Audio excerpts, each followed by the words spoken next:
भाई आज हम सेकंड क्लास पढ़ेंगे सरफेस की। चैप्टर लगभग हाफ हो जाएगा। ठीक है जी। ये 4 क्लासेस तक चलेगा चैप्टर, जिसमें से एक हो चुकी है। देखिए,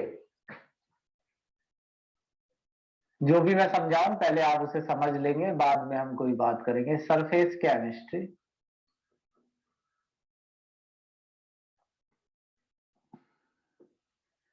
देखिए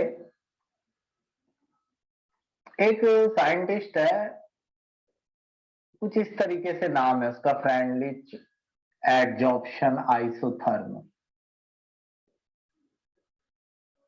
जो भी इस टॉपिक में पढ़ाया जाएगा वो आपको समझना है।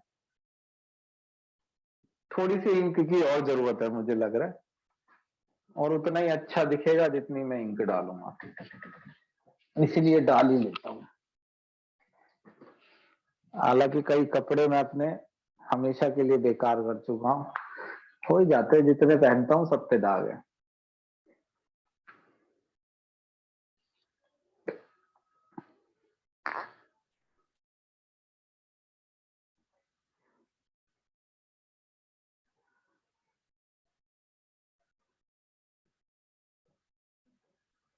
हम्म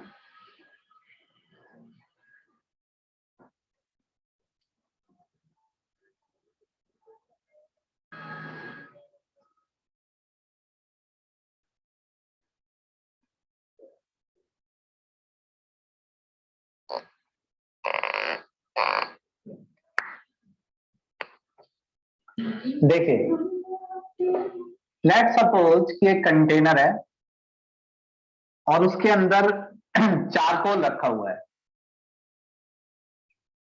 और मान लो 1 ग्राम चारकोल है, 1 ग्राम चारकोल, और चारकोल यहां पर एडजॉर्बेंट है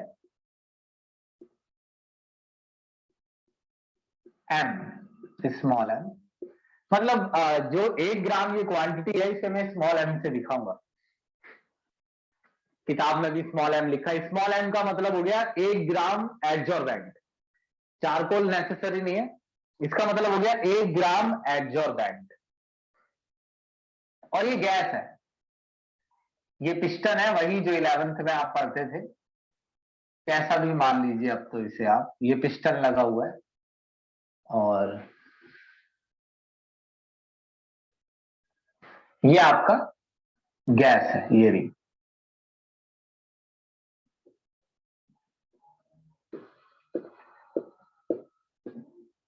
अच्छा देखिए, सभी बातें भी आराम से सुननी पड़ेंगी। देखिए ऐसा होता है कि सर कभी कभार देखो, ऊपर जो गैस के मॉलिक्यूल्स हैं वो ज्यादा नंबर में है। हो सकता है सरफेस पर उतनी जगह ना हो। ऐसा तो नहीं है कि सरफेस जितने भी मॉलिक्यूल होंगे सबको एब्जॉर्ब कर लेगा। लेट्स इमेजिन अगर मैं इसे खुले में रख दूं तो क्या दुनिया की सारी एयर इस पर चिपक जाएगी, या फिर कुछ लकी मॉलिक्यूल्स ही इस पर एब्जॉर्ब हो पाएंगे? चलो देखते हैं। देखो होता ऐसा है कि इसके ऊपर गैस के पार्टिकल जैसे ये एब्जॉर्ब है, तो यानी सरफेस भरा हुआ है। अब आप कहेंगे नहीं सरफेस पर जगह है अभी थोड़ी सी, मगर मैं आपको ये बता दूं कि सरफेस भरा हुआ है इसे कई तरीके से बोला जा सकता है। जैसे देखो, बस में 20 लोग हैं तो वो 20 लोगों के लिए भी भरी हो सकती है, 40 के लिए भी भरी हो सकती है, 60। मतलब भरी बस का मतलब 20 लोग भी भर सकते हैं बस को, 40 भी, 60 भी। अभी सरफेस भरा हुआ है लेकिन लोग खुले खुले बैठे हुए हैं, तो बाकी के पार्टिकल यहां अटैच क्यों नहीं हो रहे हैं? सारा भर जाए। क्योंकि जब भीड़ ज्यादा हो सरफेस पर तो नेक्स्ट मॉलिक्यूल को अपनी जगह बनाने के लिए फोर्स का इस्तेमाल करना पड़ता है। और अभी यहाँ पर इतना कोई मजबूरी तो है नहीं पार्टिकल्स की जो जबरदस्ती यहाँ पर आकर अटैच हो। जो आराम से बैठ सकते थे वो एब्जॉर्ब हो गए हैं, और अब जिन्हें एब्जॉर्ब होने के लिए फोर्स लगाना पड़ेगा क्योंकि भीड़ हो गई है, तो वो नहीं एब्जॉर्ब हो रहे हैं। लेकिन यहाँ एक काम हो रहा है, क्या इनका नंबर आएगा? कभी आएगा ना, क्योंकि पार्टिकल लगातार एब्जॉर्ब हो रहे हैं और डिजॉर्ब भी हो रहे हैं। ये इक्विलिब्रियम में, समझ गए आप शायद यहाँ क्या हो रहा है। तो ऐसा रहता है एयर में भी, पार्टिकल ऊपर जाते हैं और नीचे भी आते हैं। अच्छा, अगर मैं प्रेशर बढ़ा दूं, प्रेशर बढ़ाने का मतलब है कि पिस्टन को नीचे दबा दूं। अब सुनो, जो गैस एडजॉर्ब है, जो पार्टिकल एडजॉर्ब है, उनका मास है एक्स। एक्स है अमाउंट ऑफ गैस एडजॉर्ब, उनका मास है एक्स।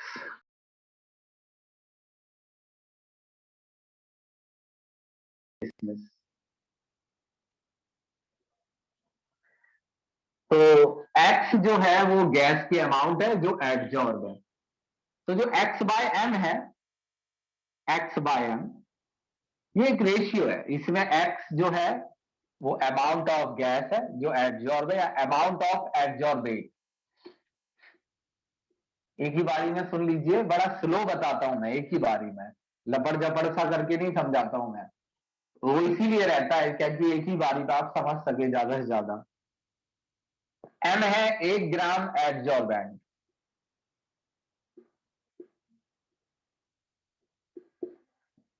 अब आप ये देखिए कि अगर मैं प्रेशर बढ़ाता हूं तो पिस्टन को नीचे ले आता हूं मैं,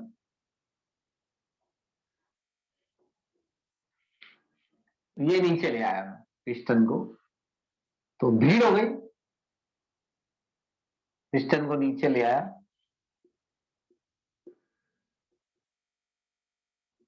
काफी भीड़ हो गई। अब भीड़ में क्या होता है, पार्टिकल्स का कोलिजन भी ज्यादा होता है, और पार्टिकल कोलाइड करेंगे तो उन्हें फोर्स मिलेगा उससे, टक्करों से, और फिर वो आसानी से जो बची हुई गैप्स हैं वो भी फिल हो सकते हैं, है ना। तो यहां से मैंने ये सीखा कि एक्स की वैल्यू बढ़ गई, एम टू भी बढ़ा, एक्स इंक्रीज। अब प्रेशर हाई है, हाई प्रेशर, तो हाई प्रेशर पर जो एक्स है गैस एडजॉर्ब, और लो प्रेशर पर गैस कब एडजॉर्ब होती है। तो एक्स बाय एम जो है, x by m directly proportional है प्रेशर के।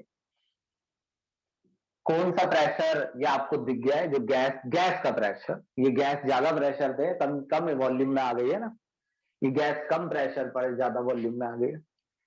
X by m directly proportional है प्रेशर की, बस प्रेशर की एक पावर लगानी है, जब तक मैं ना समझाऊं पूछना नहीं है।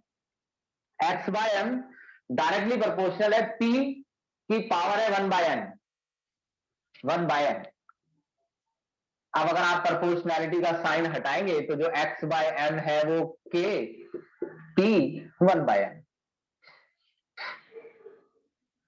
अब जो के और एन की वैल्यू है, value of k and n, ये सीधा याद रखना है, value of k and n depends on gas,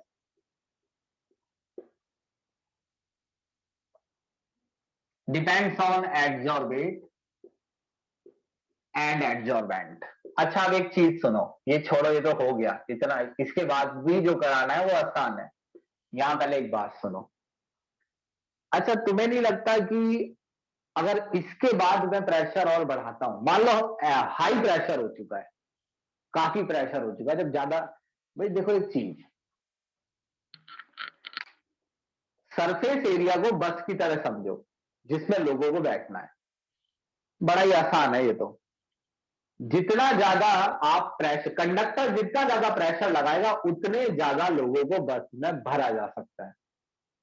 मगर क्या कंडक्टर अगर इनफाइनाइट अमाउंट में प्रेशर लगा सकता है तो क्या वो पूरी दुनिया को, जापान और अमेरिका के लोगों को भी उसी बस में भर लेगा क्या।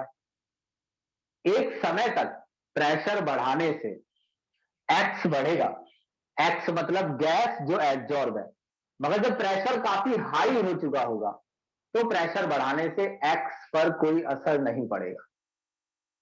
एक्स मतलब amount of gas adsorb, x पर उतना ही ज्यादा असर पड़ेगा जितना आप कम प्रेशर जोन में जाएंगे। क्या होता है कि जब एक बस खाली होती है ना, तो थोड़ा सा प्रेशर लगाने से ही लोग अंदर चले जाते हैं। चलिए बहन जी, थोड़ी भर जाती है तो थोड़ा ज्यादा प्रेशर लगाना पड़ता है, लोगों पे असर कम होने लगता है प्रेशर का। जब लगभग सभी सीट फुल हो जाती हैं तो और ज्यादा प्रेशर लगाना पड़ता है, चलिए भाई साहब बैठिए अंदर, ऐसे समझ लीजिए जैसे आपको समझ आए। तो अगर प्रेशर कम रहता है तो प्रेशर लगाने से गैस साफ साफ एब्जॉर्ब होती नजर आती है, जैसे कुछ ऐसे कि प्रेशर डबल तो एक्स भी डबल हो जाता है।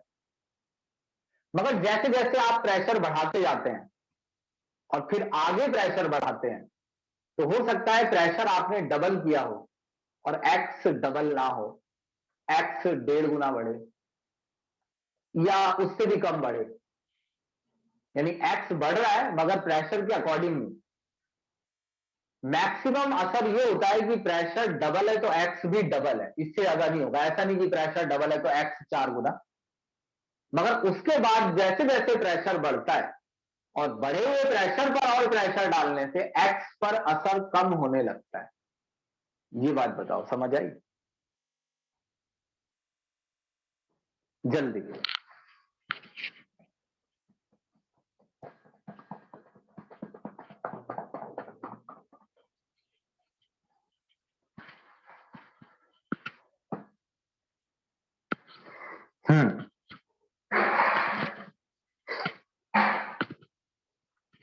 ठीक है, अब सुनिए आगे। ठीक,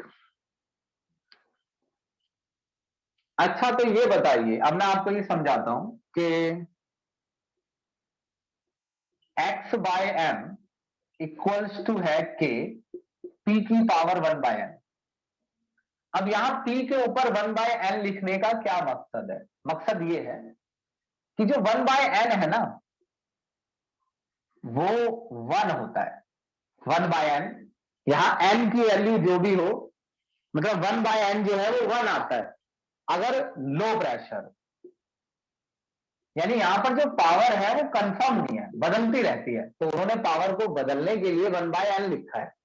यहां पर n की वैल्यू डालनी है और पावर बदलती रहेगी, आपको कभी नहीं डालनी पड़ेगी, आपको सिर्फ समझना है, कोई न्यूमेरिकल नहीं है। अगर 1/n 1 आता है, जैसे n 1 आ जाए तो n जो है वो 1 है लो प्रेशर पर। अगर n 1 है तो 1/n भी 1 आ जाएगा। तो जो x बाय m है वो हो जाएगा कुछ ऐसा, k p की पावर 1। जब p की पावर 1 लिखा है तो इसका मतलब जो x और p है, x and p are directly proportional to each other. नहीं, x is directly proportional to p, चलो अब जैसा लिख दिया है, x and p are directly proportional to each other, यानी x p पर पूरी तरह डिपेंड है। पूरी तरह मतलब पूरी तरह फॉलो करेगा। प्रेशर डबल है तो x डबल हो जाएगा अगर लो प्रेशर है। लो प्रेशर में जगह खाली होती है सरफेस पर, तो प्रेशर डालने से असर दिखता है और पार्टिकल एब्जॉर्ब हो जाते हैं और x की वैल्यू बढ़ती है। जितने ज्यादा पार्टिकल बढ़ेंगे उतना x बढ़ेगा। मगर जब प्रेशर हाई हो जाता है तो जो x बाय m है 1/n इक्वल्स टू 0 आ रहा है, 1/n इक्वल्स टू 0 आ रहा है, तो इसका मतलब हाई प्रेशर है। तो हाई प्रेशर में क्या होता है कि x by m equals to k p की पावर 0, तो x बाय m जो है वो k हो जाता है। यहां से मतलब ये है कि x इज इंडिपेंडेंट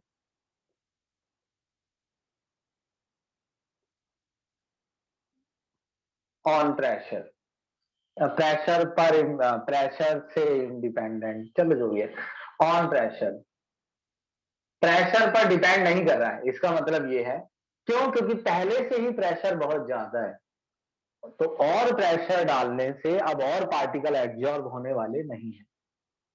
एक तो ये है 1/n का चक्कर। दूसरी बात, ग्राफ बना लीजिए, बड़ा ही आसान है। देखिए x by m equals to k p की पावर 1/n है, लॉग ले लीजिए, log x by m, natural log नहीं लिया है, नॉर्मल लॉग लिया है, यहां e वगैरह नहीं है। Log k plus log p की पावर 1/n, और अब इसे कंपेयर कर ले, 1/n आगे आ जाएगा, 1/n log t log k equals to log x by m। अब जो है y इक्वल्स टू, ये m है, m x और ये है c प्लस c। तो ग्राफ बना लीजिए।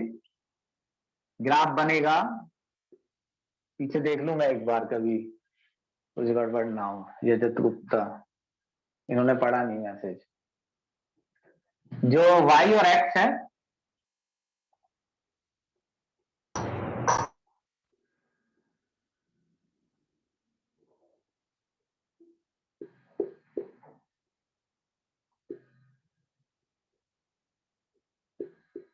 जो y और x है, y की वैल्यू है log x बाय m। बड़ी जगह बनानी पड़ रही है, log x बाय m ज्यादा नहीं, ये बन नहीं रहा इसमें। चलो बन रहा है, log x by m। x है log p, यानी ग्राफ है log x बाय m और log p के बीच। इंटरसेप्ट जीरो नहीं है, c इंटरसेप्ट होता है। जीरो होता तो ग्राफ यहां से शुरू होता, मगर जीरो नहीं है तो ग्राफ ऊपर से शुरू होगा। जैसे कहीं पर भी लगा लीजिएगा डॉट यहाँ, ये है log k, ये log k है। अब आपको यहां से ये भी समझ में आ रहा होगा कि जब प्रेशर जीरो होता है तो log p जब जीरो होता है, log p प्रेशर नहीं, log p जब जीरो होता है तो जो आपका log x बाय m है वो log k होता है। और अब जो स्लोप है वो पॉजिटिव है तो लाइन ऊपर आ जाएगी। हालांकि कई बच्चों को दिखा होगा कि इसमें बहुत कुछ है, लेकिन कुछ भी नहीं था। y की जगह ये लिखा है, x वाली लाइन पर ये लिखा है, दो तो सिंपल ही है, y x y x y x y x। फिर सवाल आया था इंटरसेप्ट का। इंटरसेप्ट से पता चलता है, बस ये पता चलता है यहां से कि शुरू कहां से करनी है लाइन। इंटरसेप्ट जीरो होता तो यहां से शुरू करता, इंटरसेप्ट की वैल्यू कुछ और है तो ऊपर से शुरू करूंगा। जैसे ये इंटरसेप्ट हो गया। अब इंटरसेप्ट के बाद ग्राफ ले जाना कहाँ है, ऊपर नीचे या ऊपर, डिपेंड करता है स्लोप पॉजिटिव है या नेगेटिव। स्लोप पॉजिटिव है तो लाइन ऊपर, स्लोप नेगेटिव होगा तो लाइन नीचे। क्लियर होगा आप सबको? ठीक है जी, हो गया। 30 सेकंड इंतजार करूंगा, अगला टॉपिक पढ़ा रहा हूं।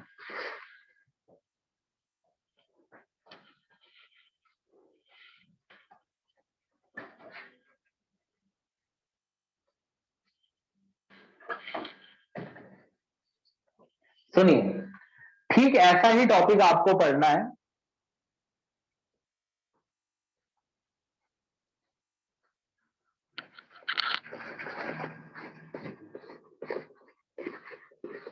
अरे बड़े यार, सर्दी में तो बोर्ड मिटता ही नहीं है, और मिट भी रहा है तो काला हो रहा है बोर्ड।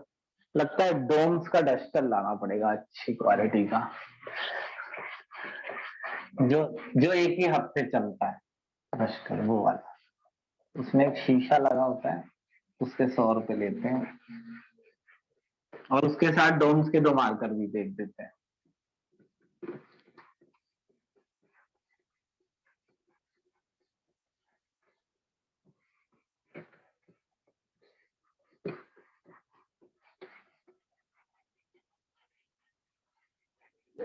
मैंने भी सुना एक बार कि भाई डोम्स जो है बड़ी अच्छी चल रही है, डोम्स की रबड़ ले लो।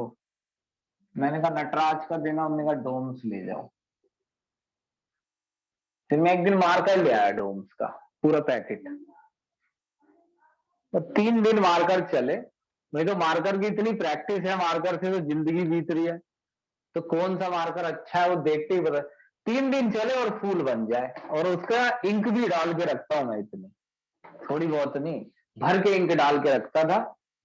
3 दिन चले और फूल बन जाए। फिर मैंने वो मार्कर धीरे धीरे ऐसे ही चला के खत्म कर दी। फिर अगली बार मेरे को उसने फिर डोम्स पकड़ाया, बस मैंने नहीं लिया। क्या सीखा? जो ज्यादा एडवर्टाइज कर रहा है, जिसके पैसे, जिसकी उसमें ज्यादा बचत है, वो बेचते हैं दुकान वाले। सुनो, अब जब यही जो चीज आपने पढ़ी है ना, ये सॉल्यूशन के लिए पढ़नी है। हेडिंग मेरे को याद नहीं है इसकी क्या है।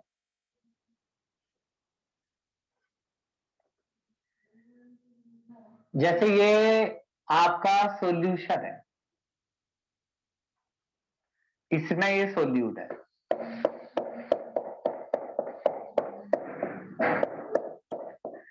सोल्यूट है ये।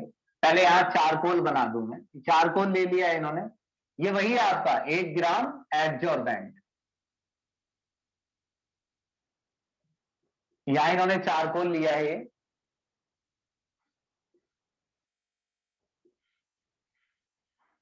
ये सोल्यूट है, कलर्ड सब्सटेंस है, वो ये बोल रहा है। आप ना भी बोले तो कुछ चलेगा, आपको टॉपिक समझना है। वो कलर्ड सब्सटेंस से समझा रहे हैं, आप ऐसे ही समझ लीजिए सोल्यूट है। और बाकी आपको पता ही है ये सॉल्वेंट है, यानी ये सॉल्यूशन है पूरा।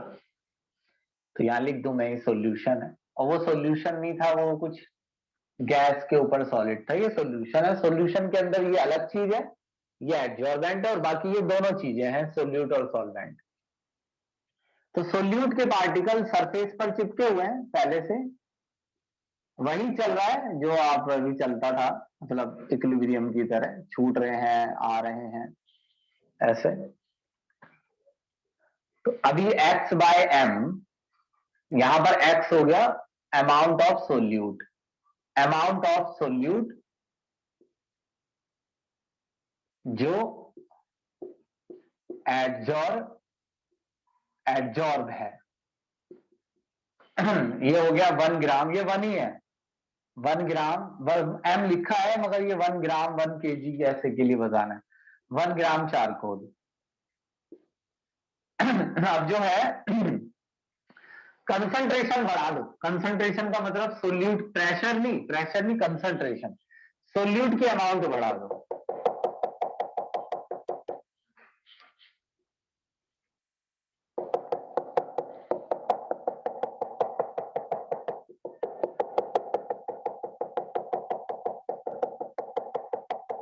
अब यहां एक एक पार्टिकल से पूछने की जरूरत नहीं है। अब अगर आप कंसंट्रेशन बढ़ाएंगे तो सोल्यूट्स के पार्टिकल्स की संख्या ज्यादा हो जाएगी, तो ये चांसेस भी बढ़ जाएंगे कि सरफेस को ज्यादा से ज्यादा घेरा जा सके। चाहे फोर्सली ही घेरना पड़े, लेकिन उन पार्टिकल्स की संख्या बढ़ जाएगी जो सरफेस पर अटैच होते हैं। तो हाई कंसंट्रेशन अगर रखोगे तो एक्स बढ़ेगा और ज्यादा सोल्यूट एडजॉर्ब होगा। तो एक्स बाय एम में जो एक्स है वो इंक्रीज हुआ। तो जब x by m directly proportional है कंसंट्रेशन के, पावर 1 बाय एम के, बाकी सब सेम है। बस अब क्या लिख रहे हो, जो सी था उसकी जगह पी की जगह सी डाल देना है बस, के सी की पावर 1 बाय एन। ग्राफ बना लेना है, सी की जगह पी लिखना है हर जगह। हो गया, ये समझ आया कि नहीं बताओ, सॉल्यूशन वाला। अगली चीज समझाता हूँ फिर।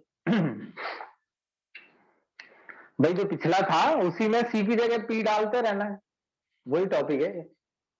सी यहाँ कंसंट्रेशन है, वहां पी प्रेशर था।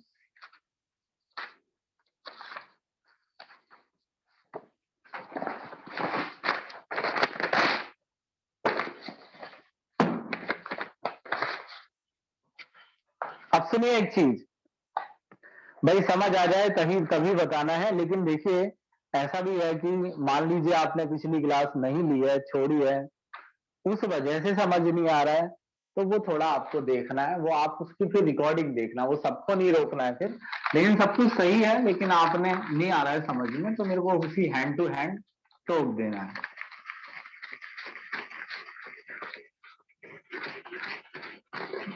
अब एक टॉपिक पढ़ना है, कोलोइड। सबसे पहले कोलोइड पढ़ेंगे हम।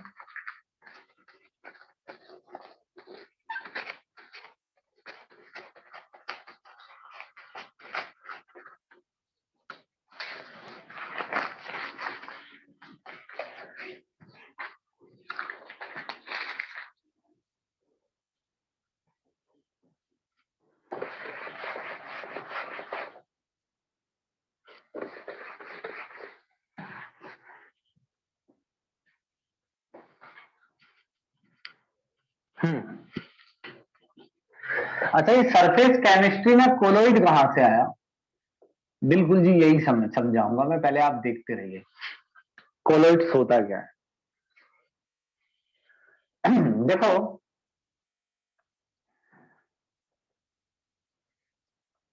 ये एक लिक्विड है, लिक्विड से समझना है।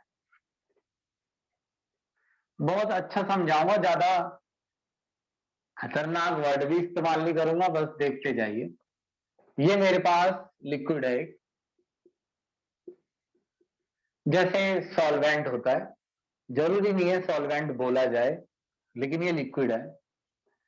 मैं ना इसमें एक सॉलिड डालता हूं, छोटा ले लो थोड़ा, लेता भी मैं ही हूं और फिर कहता भी मैं ही हूं कि छोटा ले लो। ये एक सॉल्यूट है, सॉलिड है ये, मान लो सॉलिड से समझ लो। बाकी कोलोइड में जरूरी नहीं होता सॉलिड लिक्विड हो, सभी मैं बातें अभी बता दूंगा आपको।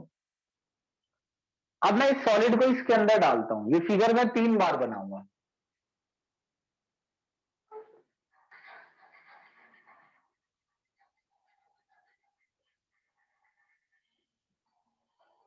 ये सॉलिड डाला मैंने,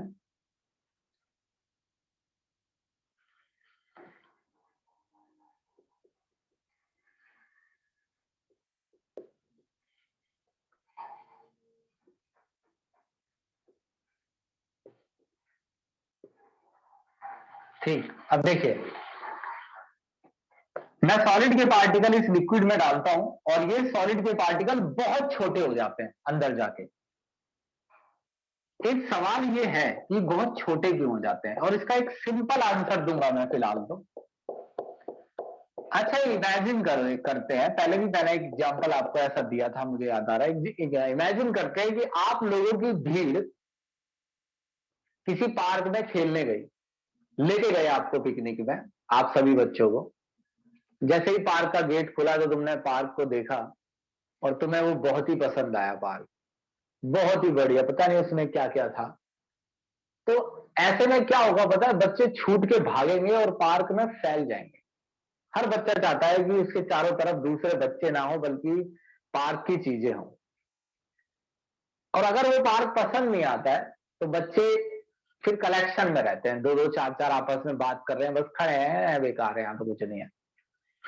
जब सोल्यूट ऐसा हो कि उसे लिक्विड के पार्टिकल, उस लिक्विड के पार्टिकल से उसका अच्छा अट्रैक्शन हो, या सिंपली इतना याद रखिए कि इस सोल्यूट को, इस सॉलिड को ये लिक्विड बहुत पसंद है, तो सोल्यूट के पार्टिकल छोटे से छोटे हो जाते हैं, इतने छोटे कि हर कोई भूल जाना चाहता है। हर पार्टिकल चाहता है कि वो कई टुकड़ों में टूट जाए और उसके चारों तरफ ये लिक्विड जो है वो अटैच हो जाए। कलेक्शन में नहीं रहना चाहते पार्टिकल, छोटे छोटे हो जाना चाहते हैं, सिंगल होने की कोशिश कर रहे हैं ताकि हमारे चारों तरफ लिक्विड समा जाए। ऐसे में पार्टिकल्स का साइज 1 नैनोमीटर से छोटा हो सकता है। जब पार्टिकल 1 नैनोमीटर से छोटे हो जाते हैं तो उनमें कुछ कैरेक्टर आते हैं, देखिए। कैरेक्टर ये कि जो पार्टिकल है ना वो फंस जाता है, इतना छोटा हो जाता है कि ग्रेविटी का असर इस पे कम होने लगता है और आसानी से वाटर के मॉलिक्यूल इसे पकड़ के रख पाएंगे। अगर ये भारी हो जाएगा तो ये नीचे खिसकने लगता है, पानी के मॉलिक्यूल इसे पकड़, ये बीच में है क्यों, ये फंसा हुआ है पानी के मॉलिक्यूल्स के बीच, और ये नीचे आ सकता है अगर इसका साइज बड़ा हो जाए। इस पे फोर्स उतना ज्यादा लगने लगेगा मगर ये आएगा नहीं नीचे, क्योंकि ये बहुत छोटा है साइज में और ये अपनी जगह पर बना रहेगा, सभी अपनी जगह पर बने रहेंगे। ऐसे में जो पार्टिकल्स हैं सोल्यूट के, यूनिफॉर्मली डिस्ट्रीब्यूट रहते हैं। एक तो उनका साइज भी ऑलमोस्ट सेम रहता है। क्यों सेम रहता है? क्योंकि सभी टूटना चाहते हैं पार्टिकल, सभी सिंगल होना चाहते हैं। सोल्यूट यूनिफॉर्मली डिस्ट्रीब्यूट रहता है, चारों तरफ फैला रहता है, और ग्रेविटेशनल फोर्स इसे कभी नीचे नहीं खींच पाता है, तो वेरी स्टेबल, तो ये बहुत स्टेबल हो जाता है। और साफ साफ दिखता है कि ये यूनिफॉर्मली डिस्ट्रीब्यूट है, यानी एक समान रूप से पार्टिकल फैले हैं। ऐसे कई कैरेक्टर इसमें होते हैं, सुनते रहना। लेकिन अगर पार्टिकल बहुत छोटे नहीं हो पाते हैं, बड़े रह जाते हैं ऐसे,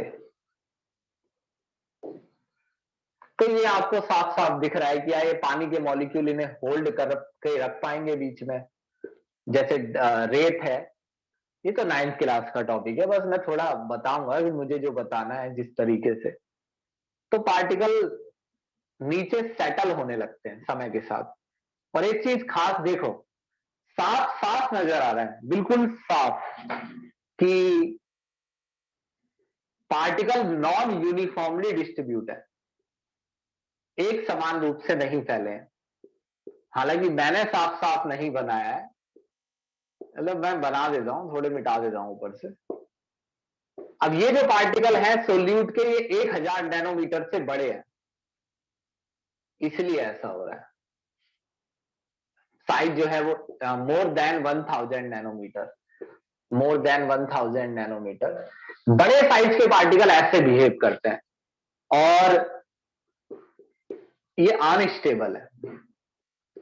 यानी कुल मिलाकर जब आप एक सॉलिड और एक लिक्विड को मिलाते हैं तो दो केस बनते हैं, दो एक्सट्रीम केस। एक्सट्रीम केस मतलब एक बिल्कुल लेफ्ट में, जिसमें साफ साफ नजर आ रहा है कि पार्टिकल यूनिफॉर्मली डिस्ट्रीब्यूटेड है, यानी मिक्सचर होमोजीनस है। साफ साफ नजर आ रहा है कि मिक्सचर होमोजीनियस नहीं है। और ऐसा होता है कि जो मिक्सचर होमोजीनियस होता है वो स्टेबल भी होता है।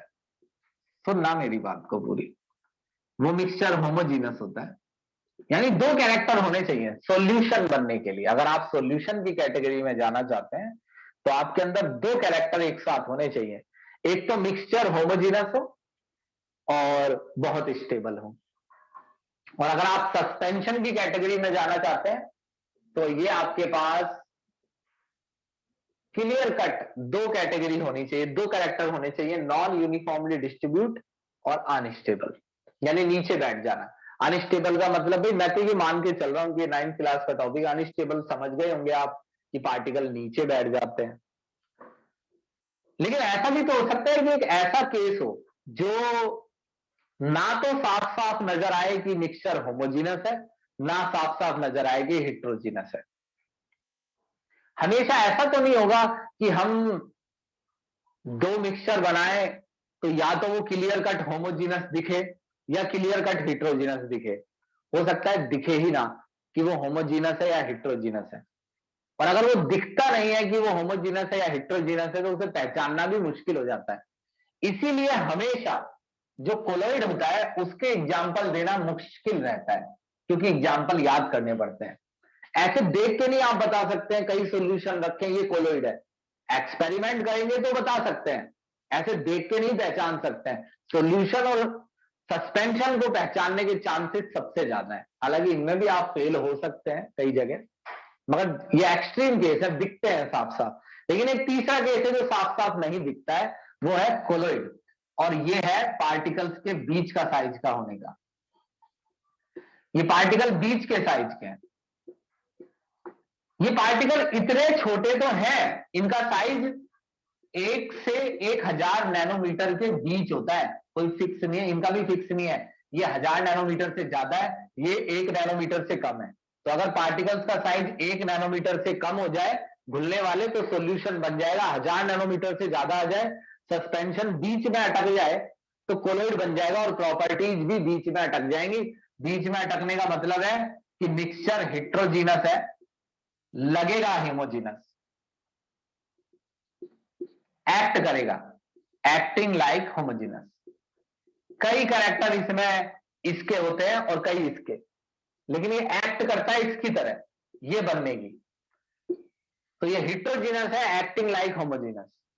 सेकंड, ये भी स्टेबल है, कोलॉइड बिगड़ता नहीं है जल्दी से, इतना स्टेबल नहीं है गाइस, स्टेबल। हालांकि ये स्टेबल है, यानी कुछ कैरेक्टर इसमें सॉल्यूशन के हैं और कुछ सस्पेंशन के हैं, और ये बीच की कैटेगरी में आता है, इसे कहते हैं कोलॉइड। बात आई समझ में कि नहीं? ये बताना है जल्दी। हम्म,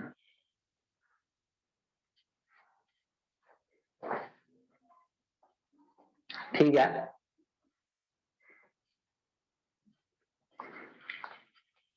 आगे सुनिए।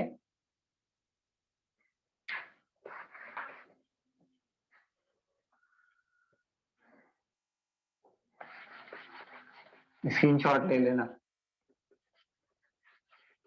तो हमें कोलोइड्स के बारे में पढ़ना है, देखना क्या पढ़ना है।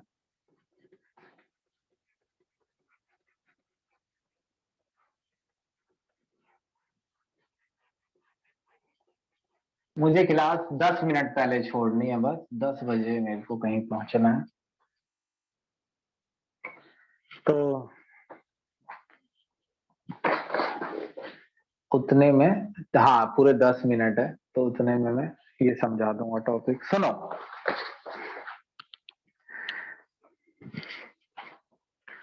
जो कोलोइड होते हैं उसके दो पार्ट्स होते हैं। कोलोइड क्या होता है? मिक्सचर होता है एक, है ना, हेट्रोजीनस मिक्सचर।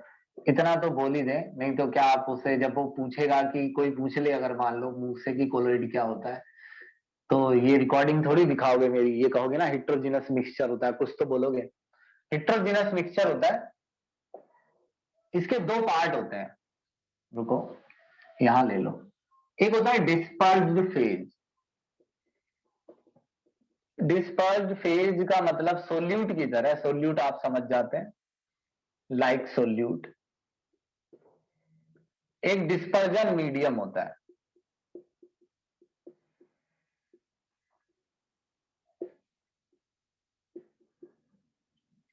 Like solvent. इसे 2 क्लासों में मैं खत्म करके मानूंगा चैप्टर को, यही लगे रहना, अगली क्लास लंबी भी ले सकता हूं मैं। Dispersion medium like solvent. अब देखो, पहले तो ऐसे लिख लो कि इसको टेबल को याद करना अच्छा रहता है, वैसे मैं आपको बता दूं, इसे इग्नोर मत करना। Solid solid solid, liquid liquid liquid,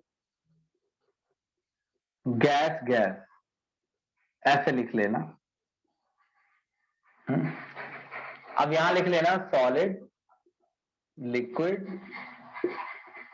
gas, solid, liquid, gas, solid, liquid.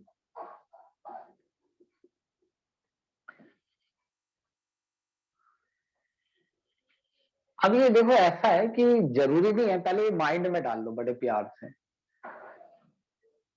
आप इसकी फिक्र मत करना, आपको कोलोइड पहले ना पता हो तो अब आपको समझ में आ जाएगा, मैं समझा दूंगा कैसे ना कैसे, मगर आप इसको समझना जरा।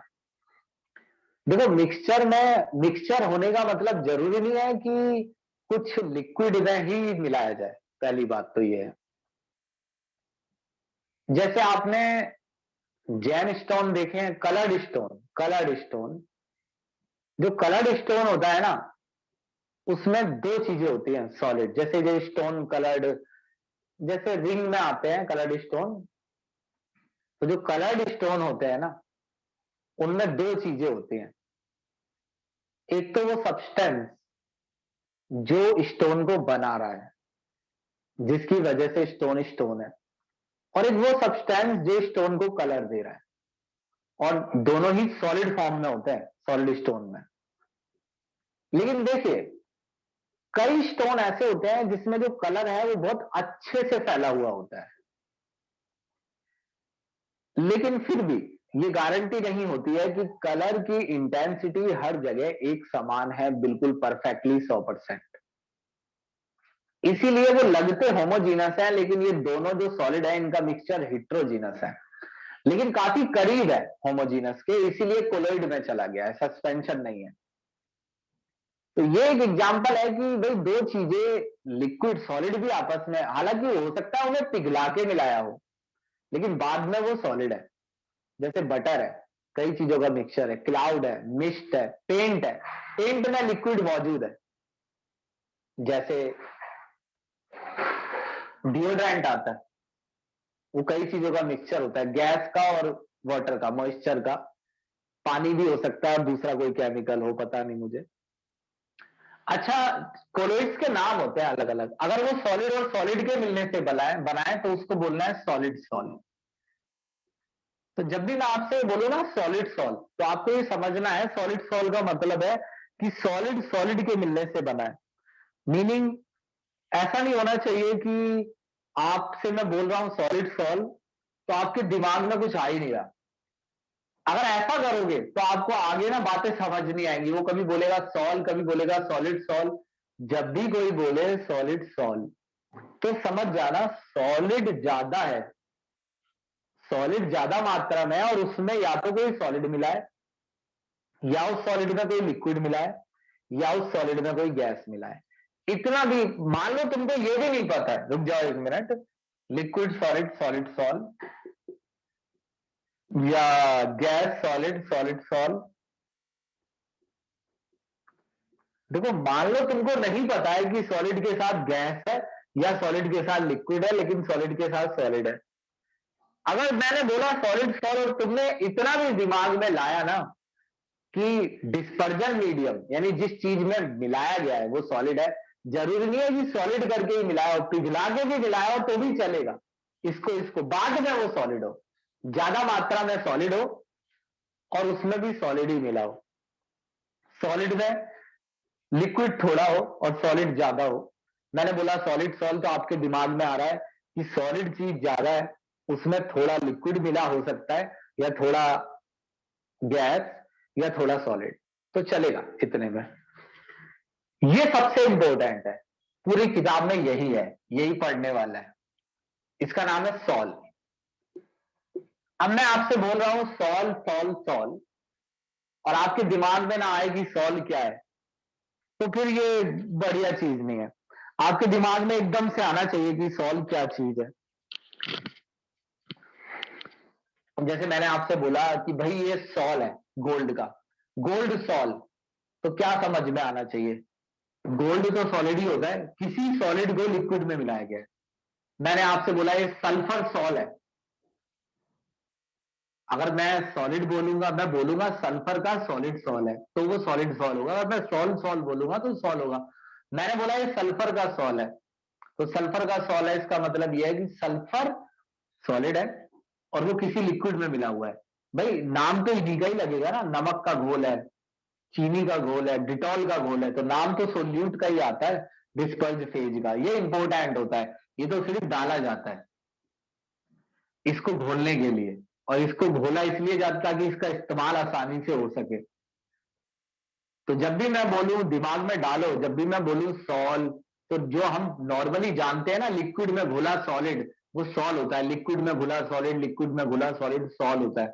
जितने अच्छे से आप ये बातें दिमाग में लाएंगे ना, सॉलिड सॉल, इनसे डर नहीं लगना चाहिए कि सॉलिड सॉल, ये नाम बड़े एक जैसे लगते हैं।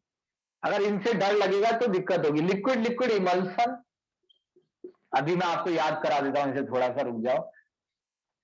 गैस लिक्विड फॉर्म, मेरा भी हाथ इसमें इतना अच्छा नहीं है, तंगी है।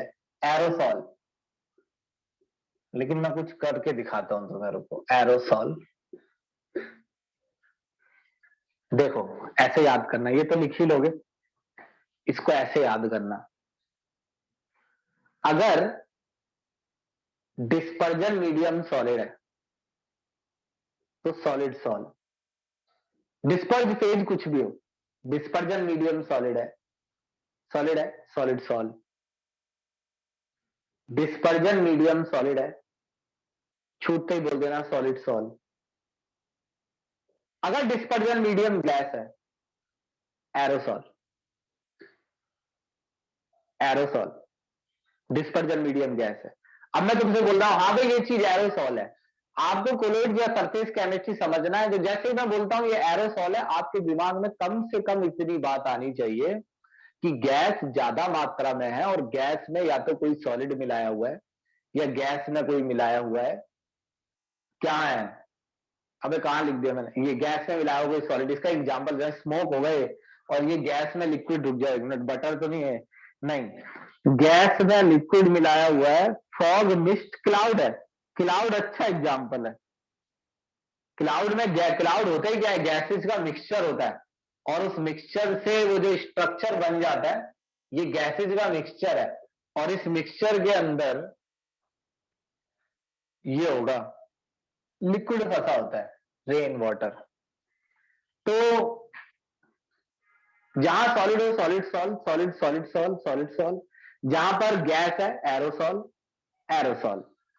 अब रह गए 3, इसमें से हटाओ मार्क, इसमें भी सर्कल करो। ये 3 है थोड़े बदतमीज से, देखो ये 3 ऐसे बदतमीज है, एक तो इसॉल है, और एक इमल्सन है, और एक जेल है। हाँ जेल है, जेल भी बताता हूँ कहाँ है, अभी तुम देखते जाओ ऐसे। ये 3 है जिनका नाम अलग है, सॉल, इमल्शन और फॉर्म। जो सॉल, इमल्शन और फॉर्म है ना, ये तीनों में डिस्पर्जन फेज मीडियम लिक्विड रहता है, यानी लिक्विड में नाम अलग अलग है। पहले ही याद कर लो कि लिक्विड में एक तो होता है सॉल, जो नॉर्मल वाला होता है, तो सॉल है तो फेमस हो जाएगा। इमल्सन, लिक्विड में लिक्विड मिला, ये भी याद रह जाता है, लिक्विड में लिक्विड मिलाया हुआ। एक ये है लिक्विड में गैस फॉर्म, और ये बहुत ना के बराबर आता है फॉर्म। अब मैं इसे एक बार अगर मिटा दूं, तुम देखना, एक बार चेक कर लो तुम अपने आप को। अगर मैं इसको एक बार मिटा दूं, तो पहले सॉलिड वाला लिखेंगे, याद करना, सॉलिड वाला, सॉलिड सॉल, सॉलिड सॉल,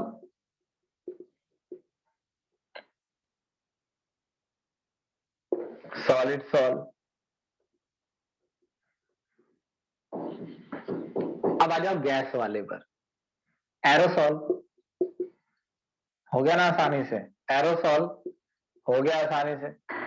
अब आ जाओ लिक्विड वाले पर, पहला तो ये फेमस वाला है सॉल, दूसरा थोड़ा ऐसा है कि नाम याद ही जल्दी हो जाता है, इमल्सन। फॉर्म को गोली मारो, छोड़ो।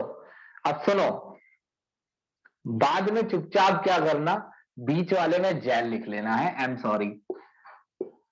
याद तो गया कम से कम, ठीक है। बताओ समझ में आए?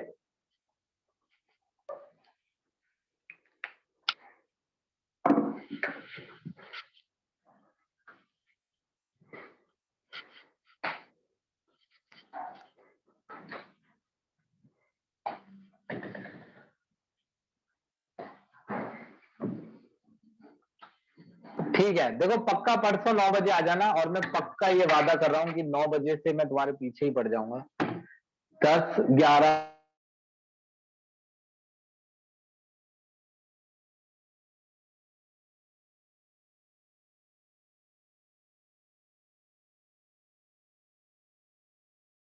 लेटर। अरे फॉर्म भैया, फॉर्म, फॉर्म फॉर्म फॉर्म।